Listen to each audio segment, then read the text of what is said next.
Pluribus is a show about happiness and why being happy might just be impossible. So we're going to break down episodes 1 and 2 of the show and explain the hidden meaning behind the ending. And we're also going to point out a few Breaking Bad Easter eggs that we spotted along the way. Welcome back to ScreenCrush, I'm Ryan Arey, and before we dive into the ending of episode 2, we got to talk about Carol so we can understand her character and her decision at the end of the episode. Now I know a lot of you know creator Vince Gilligan's work from Breaking Bad and Better Call Saul, but Pluribus is actually his return to sci-fi. He was a writer and producer on The X-Files for years, but since then he has developed a personal style that we see all throughout this episode. We're going to talk about the use of color, inventive camera angles. These are all techniques that he and his crew honed while they were creating Breaking Bad. So the series starts off at SETI, where they're scanning space for other life forms. So I think it's important that the show begins with a quest for connection, because Carol lacks connection in her life. She is surrounded by people, but she feels alone. Like planes in the sky, together yet apart. Exactly. So the scientists discover a message, and then they work out that it's a formula. And then when they're trying to create the formula, notice how the lab techs are all sort of synchronized, foreshadowing how they will all eventually work together to swab their DNA. But everybody is also wearing bright colored lab gear that's different colors. Now this reflects their individualism, because Vince Gilligan never chooses a color accidentally. In Breaking Bad and Better Call Saul, colors are always chosen to represent a character or a subject in the show. I made a whole video about it, you should watch it, it's great. Now, it's too early in the series to say what all of these colors mean, but Carol wears a yellow jacket when the outbreak happens, making me think that yellow represents independence. Zosha is at the opposite end of the spectrum. She favors wearing solid, dark colors to show that she blends in with the rest of the planet. And Casanova McBoner, because that's his name now, wears brightly colored jackets with intricate patterns, showing how, as an individual, he is flashy and he's willing to use the tapestry of the entire world for his own pleasure. I also think it's interesting that the hive mind spreads through saliva and kissing. So this is very reminiscent of how the COVID-19 virus spread, which of course led to many deaths and a worldwide shutdown like we see in this show. Now the hive mind spreading through a kiss is also important, because a kiss is a sign of intimacy and affection, and Carol has the capacity for neither. So Vince Gilligan described Rhea Seehorn's character as the most miserable woman in the world who has to make the planet less happy. And she's already pretty miserable when we meet her. She should be incredibly happy. She has a life that a novelist would dream of. Oh, how I hate all those paying customers showering me with love and respect. And why do I have to make so much money? And yet, she's miserable. Her fans clearly love her work, but she has no respect for the books she writes. Depends. You a big fan of mindless crap? And thus, she does not respect her fans, and I can't blame her. As a two-masted scooter, the Mercator would not possess a mizzenmast. And the book tour scene actually foreshadows the rest of the series. After the outbreak, she is suddenly surrounded by obsequious people who hang on her every word and want to please her, just like the fans that we meet at the book tour. So all of this is just too much for Carol, and she needs to step outside for a smoke break. And I think a lot of us can relate to this kind of anxiety. Since when do you smoke?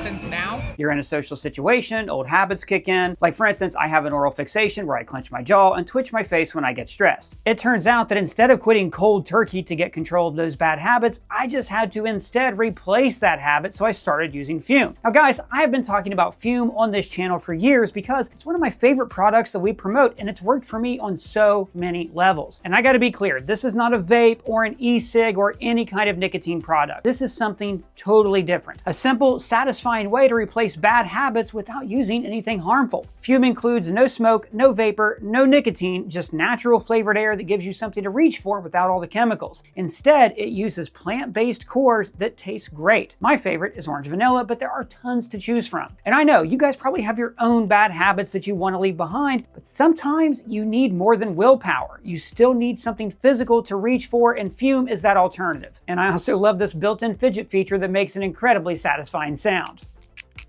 This is an award-winning flavored air device that you can use anywhere, and it is 100% nicotine-free. No batteries, no charging, just grab and go. More than 700,000 people have already added Fume to their daily routines, and I totally get why. It's simple, satisfying, and doesn't come with any of the downsides of smoking or vaping. And right now, if you order their Journey Pack using my code ScreenCrush, you will get a free Fume topper. It's this little rubber piece on the end that's great for chewing. So if you've ever been thinking about changing your habits, this is the perfect first step. Go to tryfume.com pluribus.com/ScreenCrush or scan the QR code on screen to grab yours today. Now back to what I was saying. So Helen, who I think is her wife, brings up that Carol should publish her serious book, something that actually challenges people. And I think this is also foreshadowing episode 2, when the rest of the immune people are choosing to live a life of comfort, but she just wants to challenge their status quo. She also wants to challenge her readers with more difficult writing. So then Helen brings up Finnegan's Wake, and actually this James Joyce novel is a big hint about where the series is going to be going forward. So Finnegan's Wake is like an impossible slog to get through. The whole novel is a dream of a guy named Humphrey, and the perspectives and narratives shift on a dime as Joyce tries to express what the subconscious would look like if it were put on the page. And this also foreshadows the series. Carol is essentially the dreamer here, the only person who is like conscious in the world. And like I said, the book is not fun to read. It's challenging. So the premise of the show is, wouldn't you rather just be happier letting go and not trying to read the difficult book? Maybe you can just read romance novels and then read the AI summary of Finnegan's Wake instead. And this brings us to another metaphor of the show. The human race has been reduced to a hive mind that contains all knowledge. It's like a living embodiment of the internet, or more precisely, it talks like it's Google AI. This particular individual,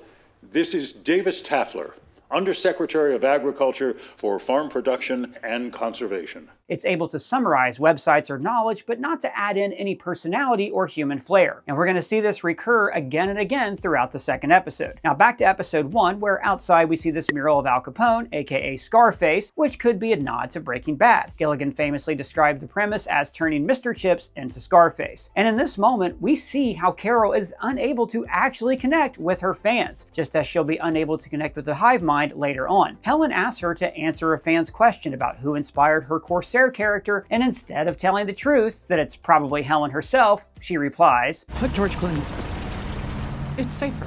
She cannot bring herself to connect with people over the internet. Again, just like how she does not want to be a part of the hive mind later on. So the truck she commandeers has an airbrushed unicorn on the hood, and I think this image has a couple of meanings. One, turns out Carol is a kind of unicorn. She is the rare person who does not become absorbed by the hive mind. But also, this could be a reference to the pale horse of the apocalypse. That's the fourth rider that brings death. See, Gilligan grew up Catholic, and in this video, we pointed out the many religious metaphors in Breaking Bad. So I think we're going to see continuous references to Revelations in this series. And in the background of this episode, you can also see a few cool details during the outbreak. Like, just before they go outside, you can see on the TV that the airbase is in lockdown. And in the hospital, notice the text on this TV reads, "Join us." Now, we're used to alien invasion stories like Invasion of the Body Snatchers, where the humans are replaced by aliens who have the goal to wipe out the human race. Carol even mentions this movie in episode 2. Everybody everywhere else has turned into some kind of pod person. However, it's an incredible twist that the pod people seem to be genuinely nice, happy, and helpful. For Carol, this is actually a way worse fate. And this takes us to episode 2, where we begin the episode with Zosha cleaning up bodies. So there is no dialogue for the first 12 minutes of this episode because there doesn't need to be. The hive mind communicates without words, and Zosha is likely chosen because she's Carol's type. They even call her a pirate lady because the Corsair in her books is based on a woman who looks just like her. I also want to point out that the white knit sweater that she's wearing is just like the sweater that Jesse wears at the very end of the Breaking Bad movie El Camino. In the movie, that sweater symbolizes his purity and that he is being reborn. In the same way, we see Zosha begin her journey with Carol, and I have a feeling that Carol is going to change her in ways I'll talk about later on. So their relationship starts with Carol refusing the advice of every doctor on Earth and dumping out her water. And Zosha then tells her that there are 13 people total who have resisted their hive mind worldwide. And I wonder, again, if there's some biblical reference here. Jesus had 12 apostles, and one of them, Judas, betrayed him. And after Judas's death, he was replaced by Matthias. So Carol could be that 13th apostle, Judas, who is betraying the rest of the mankind by resisting this happy utopia. See, Carol wants to bury Helen herself without help from the others, just like she dumped out the water. So to her, this is important. It's something she wants to do for her wife, but it's also showing how she wants to maintain her independence. But then, like the other people she meets later, she submits and accepts help from the hive mind. And this is setting up her meeting with the others in Spain. Notice that, once again, she refuses comfort and insists on taking the transatlantic flight in the worst seat she can find. Well, at least she picked an aisle. And notice she's flying on Wayfair Airlines, the fictional airline that suffered a mid-air collision in Breaking Bad. Now, Gilligan has said that these universes are not connected, so this is just a fun Easter egg. Everyone else she meets is in some form of denial. They still have their families while Carol lost Helen. But I think even if Helen had lived, Carol still would have rejected the happiness of the hive mind. But for these other people who just suffered great trauma, they're willing to hang on to their old lives any way they can by pretending their loved ones are still with them. For instance, we see Lakshmi's denial when Carol points out that her son is truly gone. For a pelvic exam, what kind of speculum do you prefer? Metal or plastic?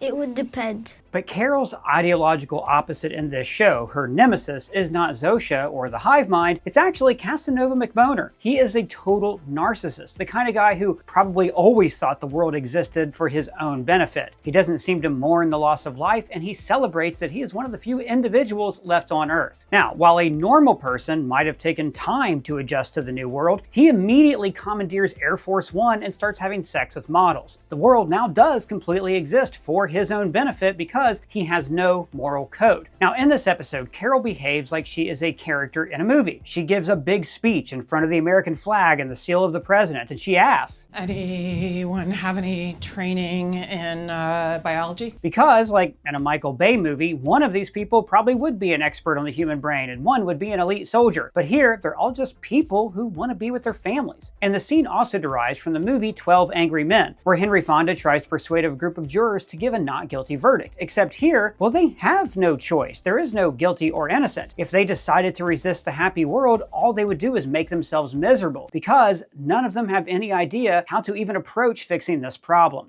I tell you this, I do not give away my dog. And the episode continuously makes a point to show how well this utopia functions. No one is being robbed or murdered. Peace on earth. For instance, the pod people cannot take a life. We can't purposely end life. It's not in our nature. Which means there's no more animal cruelty. All zoos are empty.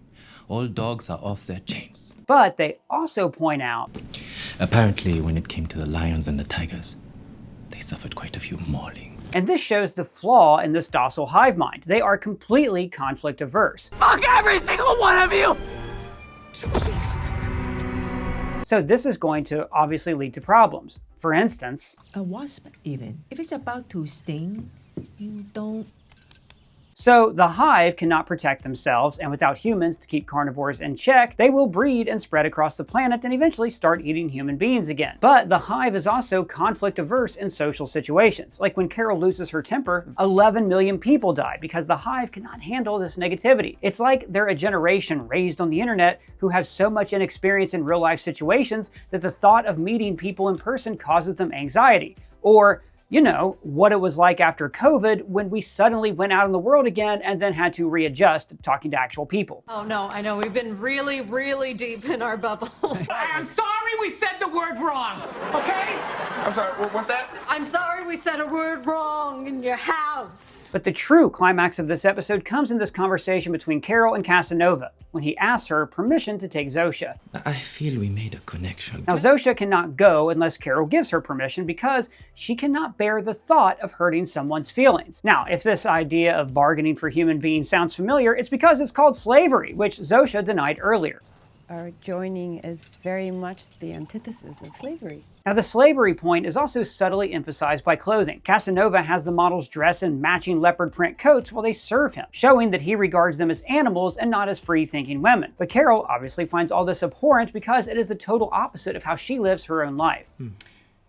What is wrong with you? You see, Zosha and the rest of the hive mind are content as long as they are connecting to others and not causing conflict. Whereas Carol rejects connection to her fans and to anyone else who isn't Helen. Carol values her independence and she can never be happy if she had to submit or rely on others. So now let's break down this ending. Notice how at the dinner table, everybody is always framed with someone else. Carol is always framed alone with other people cut off in the frame. Now the way Carol is framed throughout the episode is important. So we open the final day with this gorgeous shot that is framed like a painting by Edward Hopper. So Hopper was famous for depicting people in wide, solitary settings, often with bright, contrasting colors. For instance, his most famous painting, Nighthawks, depicts people like Carol, who are surrounded by others, but they feel alone. So in this shot, notice how Carol is surrounded by darkness, just like she is cut off from the rest of the world. She is only framed by a window, which is the only color in the room. But the window also separates her from the outside world through a pane of glass. Here, she looks entirely alone, but notice how we do see her reflection in the bathroom mirror. So this is a way of highlighting that in this new world, she only has herself. And then we go to what I think is the key scene in the episode and maybe the key scene in the series. She goes to meet Casanova at breakfast and his harem greets her in unison. Good morning, Carol. Now this is very similar to the book and movie The Stepford Wives, about a group of suburban men who replace their wives with robots. Yes, this. It's wonderful.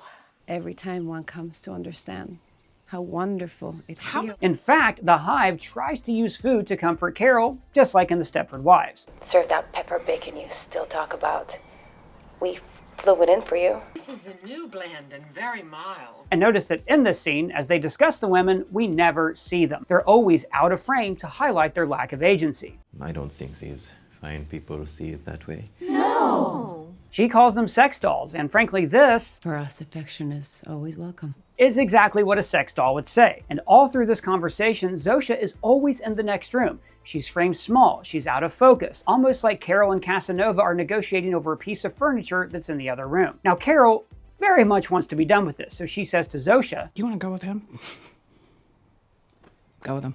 and this is the same attitude she had toward her fans. If you like this crap, keep eating it, but I don't respect you. But then she spots her boarding Air Force One and sees that he made her wear a new dress, almost like he's dressing her up like a doll. So this image, this lack of agency, finally makes Carol spring into action and stop Air Force One. Carol realizes that because Zosha has no agency, she has to be responsible for her. She decides that if this is the world I have to live in, at least I want it to be a marginally better place. If she lets her go, then she's just as bad as Casanova McBoner. Now, I'm very curious about where this show goes next. There is a ticking clock in this series. The entirety of humanity is working on a way to absorb the other 13 people into the hive mind. So, is it possible for Carol to teach Zosha some kind of individualism? Or, by extension, is Carol going to show the hive mind how to be individuals? Is there something in the human brain that can reject the programming and Carol just has to show them the way? I think the hive mind originated on some other planet millions of years ago, and their directive was to spread at all costs. So, this could also be a precursor to an invasion, to make the populace so docile that they can be easily slaughtered or controlled. Or maybe this is simply a story about how true happiness comes from doing what's difficult. I am thrilled to have a show that's this well made that I just can't stop thinking about. So what are your thoughts on the ending? Tell me your theories down in the comments below, or you can add us on Twitter, Blue Sky Threads, or on our free to join Discord server. And if it's your first time here, welcome to the channel. Please subscribe, smash that bell for alerts. For ScreenCrush, I'm Ryan Arey.